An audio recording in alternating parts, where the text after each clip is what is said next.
Hello everyone, welcome back na naman tayo mga idol sa aking YouTube channel, Bagong Pilipinas, Old Queen TV. So mga idol, kung kayo ay baguhan pa lang sa aking YouTube channel, kayo po ay nais kong anyayahan, manood, mag-subscribe, paki-like at pakipindot ang notification bell para lagi tayong updated mga idol sa ating mga ginagawang video tungkol sa mga lumang barya at yung mga ginagawang tokens mga idol. So ang pag-uusapan natin ngayon mga idol tungkol sa isang barya na to, na isang token na kung saan ay itong barya ba ito ay mayroon bang halaga. Dahil kung titingnan mga idol, siyempre token ang pinag-uusapan, so ang iniisip natin mga idol ay walang halaga. So yan ang pag-uusapan natin. Pero bago tayo magpunta mga idol sa kanyang value, siyempre kayong mga nanonood ay nais kong pasalamatan sa walang sawang panonood ninyo sa aking YouTube channel, Bagong Pilipinas, Old Queen TV.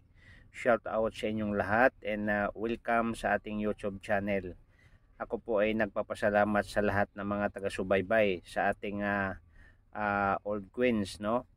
So mga idol, ang ating pag-uusapan tungkol sa isang token na to, kung mapapansin po ninyo, so parang walang kwenta, no? Pero kung titingnan natin mga idol sa price doon sa eBay at saka sa ibang mga bumibili at nagbibinta nito mga idol, ay medyo mataas na po ang kanyang value, no, sa coins na ito. Kung makikita nyo mga idol ay ang date po nito ay 2004 and nakalagay po dyan where a kid can't be a kid. So yan po ang nakalagay po dyan mga idol. So ang tanong, ito bang token na to mga idol ay mayroon na bang halaga? So mga idol, ligid sa kalaman ninyo, itong tokens na ito ay walang nailagay na show doon sa kanyang composition o doon sa kanyang description. Itong token na ito walang nakalagay kung ilang mintage. Basta ang mahalaga mga idol, andyan yung pangalan, where a kid can't be a kid, no? So yan po 2004, yan po yung date. So mga idol, baka mayroong kayong uri ng ganitong klaseng token. So marami pong naghahanap nito mga idol, no, itong token na to, dahil from United States, no? And yan ang pag-uusapan natin mga idol, kung magkano po ang halaga dito sa Pilipinas at kung magkano po ang value sa ibang bansa. So yan mga idol. So ngayon mga idol ay ang presyuhan nito mga idol, bawat isa sa bilihan nito mga idol ay tumataginting ng 1,062 pesos, no? Depende po kung magandang klase ang token na hawak nyo na ganito mga idol.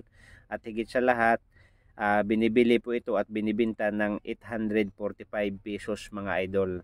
So sa ibang bansa mga idol, binibili ito ng 14 to 15 dollars, so 20 dollars. So yan po mga idol ang price ng token na ito. So mga idol, maraming salamat at sana naunawaan ninyo at